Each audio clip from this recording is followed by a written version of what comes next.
నూతన సంవత్సర వేడుకల వేళ మార్గదర్శకాలు జారీ చేసిన విశాఖ సిపి మరికొన్ని రోజుల్లో కొత్త సంవత్సరాది విశాఖలో హోటళ్లు, క్లబ్లు, పబ్లకు మార్గదర్శకాలు. డిసెంబర్ 31 రాత్రి 1 గంట వరకే అనుమతి. మరికొన్ని రోజుల్లో నూతన సంవత్సరం ఆగమనం చేస్తోంది.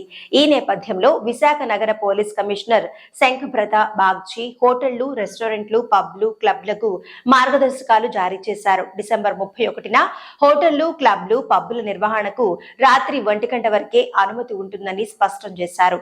ప్రత్యేక ఈవెంట్లు నిర్వహించాలంటే ముందుగా దరఖాస్తు చేసుకోవాలని తెలిపారు.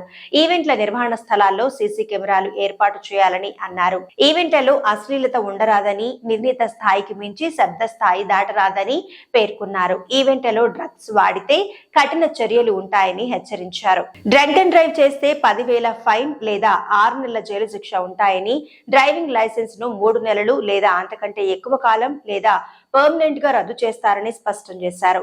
మహిళలకు ఇబ్బందులు ఉంటే వెంటనే షీ టీంలను సంప్రదించాలని సిపి సూచించారు.